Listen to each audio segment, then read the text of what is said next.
हमारे यहाँ भारत का हर व्यक्ति किसान है। यहाँ किसान जाति में नहीं बटा है। किसान की एक ही जाति, वो किसान है। किसान की एक ही जाति, वो किसान है।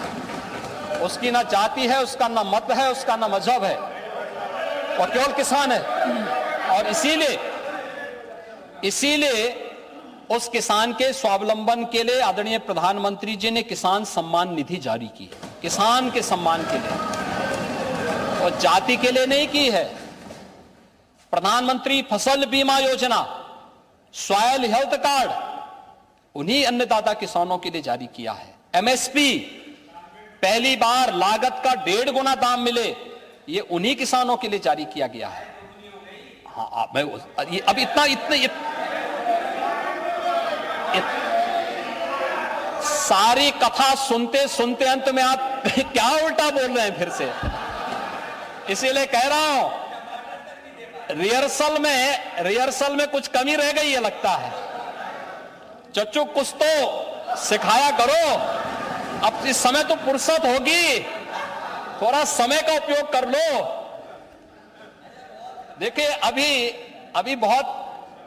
आपके पूरा फुर्सत है, आपके पास भी। ये तो अभी 23 से 28 चल रहा है, 27 चल रहा है, और 27 से लेकर के 32 में भी फिर यही रिपीट होने वाला है। घबराइए मत।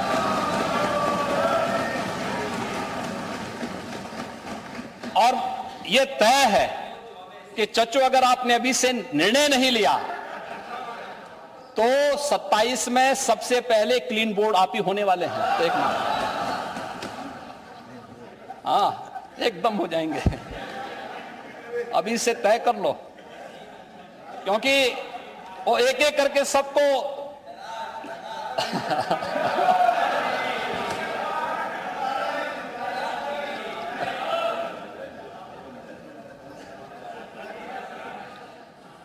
अब लोक दल से जुड़े हुए हमारे जो माननीय सदस्य हैं, थोड़ा उस आंकड़े सुने। हमने नई चीनी मिलें भी दी, बंद चीनी मिलों को भी चलाया, और आप ये भी जानते हैं कि कोरोना कालखंड में जब नेता विरोधी दल घर के अंदर दुबके हुए थे, तब हम लोग चीनी मिलों को चला रहे थे ना। अब आप सोचिए कि जो उस समय जिन्हें अपने कार्यकर्ताओं की चिंता नहीं थी, प्रदेश के बारे में उनको यह भी नहीं था कि वे सरकार से तो आप पूछें कि क्या हालचाल है, हमारा कहां सहयोग की आवश्यकता है, वो नहीं थी।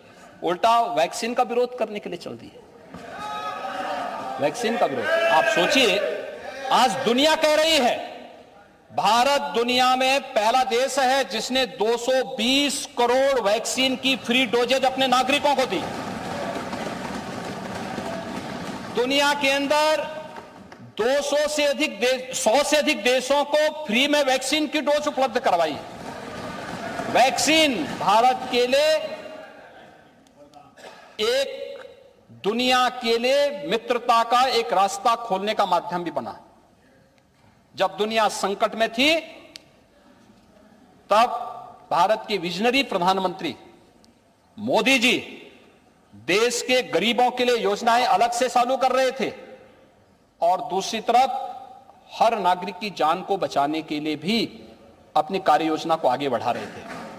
और भारत की दोनों वैक्सीन दुनिया में सबसे प्रभावी मानी गई। आपने देखा होगा, अभी 4th वेव आ रही थी, भारत के बॉर्डर से ही वापस चली गई। चीन के अंदर महीनों तक बाजार बंद थे, यूरोप के बाजार बंद थे, यूरोप बंद था, चीन महीनों तक बंद था, लेकिन भारत के वैक्सीन इतनी प्रभावी थी कि 4th वेव को फिर से आने नहीं दिया गया, और ये वैक्सीन का विरोध कर रहे थे। यानी शिवपाल जी क्या ऑस्ट्रेलिया से यही पढ़ के आए हैं क्या? यही पढ़े थे कि हम वैज्ञानिक सोच की बजाय, हम लोगों को प्रगतिशील सोच की बजाय उन्हें मौत की तरफ धकेलें, बोले वैक्सीन मत लगाओ। वैक्सीन मत लगाओ। और यही मैं कहना महोदय, पेराई क्षमता का विस्तार, पेराई क्षमता 12 से 17 के बीच, याद रखना। एक चीज और मैं बोलना चाहता हूं, हमारी सरकार में चीनी मिलें बंद नहीं हुई, हमने नई बंद चीनी मिलों को चलाया, लेकिन समाजवादी पार्टी की सरकार के समय में और उससे पहले की सरकारों के समय में चीनी मिलें बंद करके किसानों के पेट पर लात मारने का काम हुआ था। और अनेक इस प्रकार के प्रयास किए जो किसान विरोधी थे। क्या यह सच नहीं? क्या यह सच नहीं कि अन्नदाता किसानों को गोलियां मारी जाती थी? क्या यह सच नहीं पिछली सरकारों के समय उनको मुआवजा सही नहीं दिया जाता था? हाँ, तो किसने चलाई थी? मैं वही पूछना चाहता हूं। हाँ, तो किसी ने चलाई थी ना, मैं आप ही से पूछना चाहता हूं। मैं वही आपसे पूछना चाहता हूं महोदय, पेराई क्षमता का विस्तार 12 से 17 के बीच में केवल 14,725 टीसीडी हुई और 17 से 22 के बीच में 78,900 टीसीडी का क्षमता का विस्तार होता है। पेराई, गन्ना पेराई 3,734 लाख मीट्रिक टन 12 से 17 के बीच में हुआ और 17 से 23 के बीच में 6,404 लाख मीट्रिक टन की पेराई हुई। चीनी उत्पादन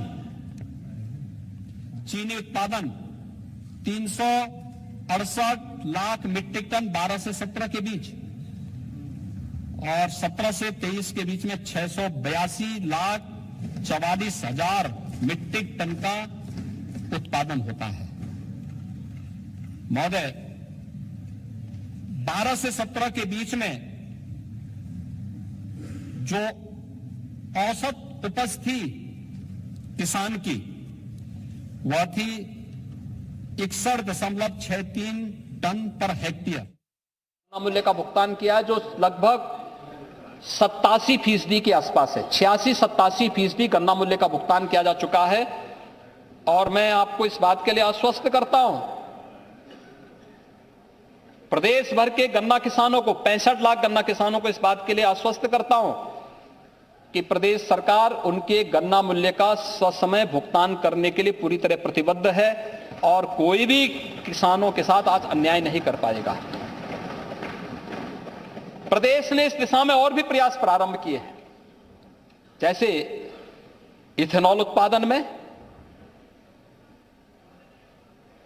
12 से 17 के बीच में कुल 42 करोड़ लीटर ही इथेनॉल का उत्पादन हुआ और आज हम अकेले एक वर्ष में 153.71 करोड़ लीटर का इथेनॉल उत्पादन कर रहे हैं। देश के अंदर उत्तर प्रदेश चीनी उत्पादन में नंबर 1 पर है, इथेनॉल उत्पादन में नंबर 1 पर है। और अभी हम लोगों ने छाता की पुरानी चीनी मिल के स्थान पर एक इंटीग्रेटेड शुगर कॉम्प्लेक्स की परमिशन दी है।